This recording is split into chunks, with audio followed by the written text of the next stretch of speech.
नहीं। सुप्रभात। आज हम लोग हिंदी व्याकरण का चौथा पाठ रस पढ़ेंगे। सबसे पहले तो ये जानेंगे कि रस किसे कहते हैं।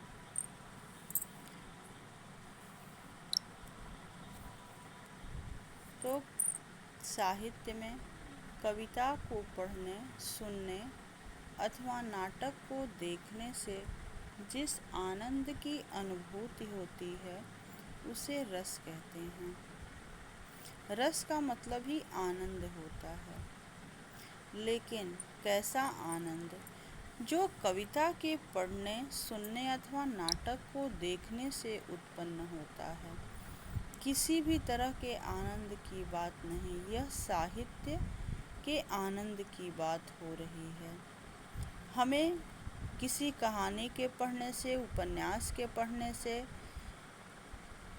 जिस आनंद की अनुभूति होगी उसकी भी बात नहीं हो रही है।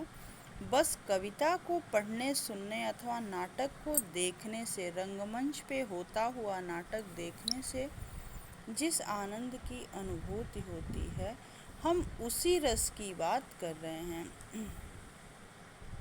साहित्यिक आनंद को ही रस कहते हैं। साहित्य अथवा काव्य की आत्मा रस है। साहित्य, भरत मुनि ने भी अपने नाट्य शास्त्र में कहा है कि विभावानुभाव व्यभिचारी संयोगाद्रस निष्पत्ति है।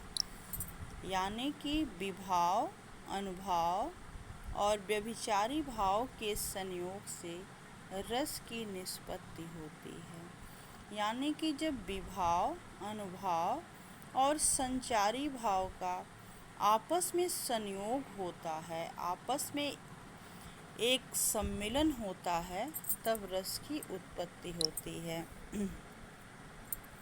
यह रस की सामग्री है।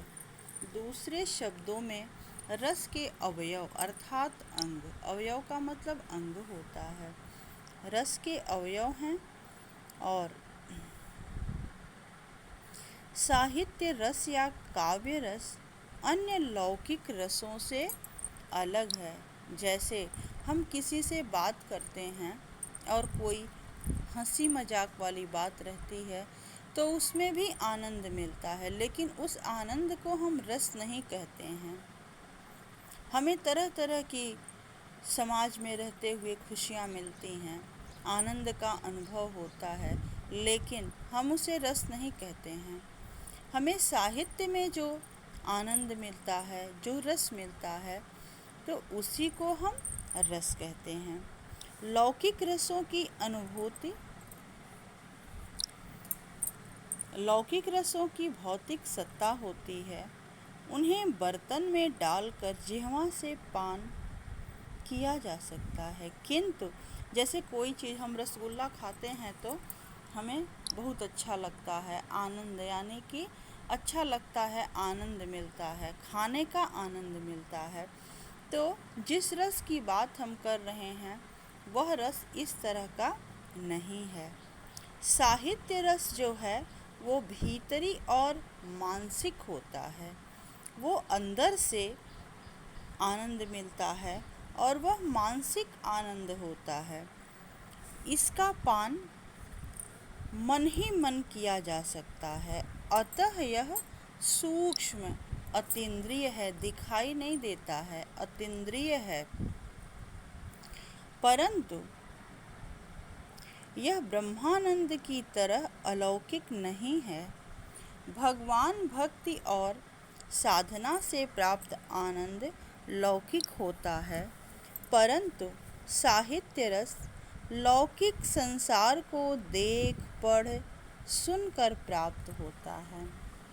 अतः यह न तो पूर्णतया लौकिक है और न ही अलौकिक। यह भावों से उत्पन्न आनंद है, अतः भावात्मक है। कहने का तात्पर्य यह है कि जब हम कोई अच्छी कविता पढ़ते हैं, जब हम कोई जैसे कविता है कि यशोदा हरि पालने झूला में, हल रामे दुल रामे, जोई सोई कछुआ में। अब देखिए इसमें वात्सल्य रस है, इसमें वात्सल्य रस है। मन ही मन अपने बच्चे को देख करके यशोदा को आनंद की अनुभूति होती है और नंद को बुलाती हैं बाल लीला देखने के लिए। तो इससे हमें कहाँ जिह्वा का स्वाद मिल रहा है, इससे तो हमें बस मानसिक आनंद मिल रहा है।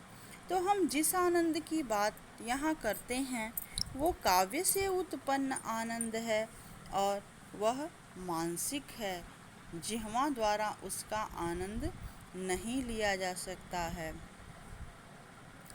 तो इस तरह रस के जो हैं 4 अवयव हैं, स्थायी भाव, विभाव, अनुभाव और संचारी भाव। अब देखिए स्थायी भाव क्या होते हैं। तो कुछ भाव हम लोगों के मन में ऐसे होते हैं कि जो हर समय रहते हैं, हम लोगों के अंदर हर समय भीतर रहते हैं, लेकिन वो सुषुप्तावस्था में रहते हैं, सोए हुए रहते हैं, और जब परिस्थिति अनुकूल आती है तब वो अपने जागृत अवस्था में होते हैं।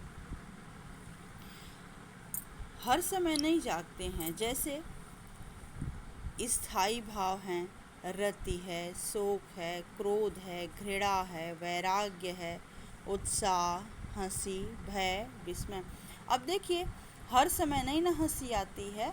जब कोई हंसी वाला प्रसंग रहता है तो जो हंसी नामक स्थायी भाव है वह हमारे भीतर जो सोए हुए अवस्था में है, तो जब उसके अनुकूल प्रसंग आता है तब वह जागृत अवस्था में होता है।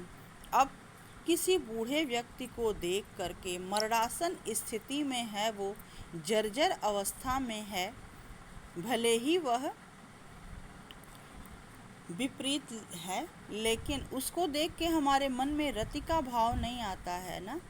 रति का भाव तो नायक और नायिका के लिए है। अपनी माँ को देखकर किसी के अंदर रति का भाव नहीं आता है ना, प्रेम का भाव नहीं आता है ना, तो वात्सल्य का भाव आता है। तो इस तरह से हमारे अंदर अनेक स्थायी भाव सुषुप्तावस्था में रहते हैं और वो प्रसंग के अनुसार जागृत अवस्था में होते हैं। आगे का प्रसंग हम लोग कल पढ़ेंगे। धन्यवाद।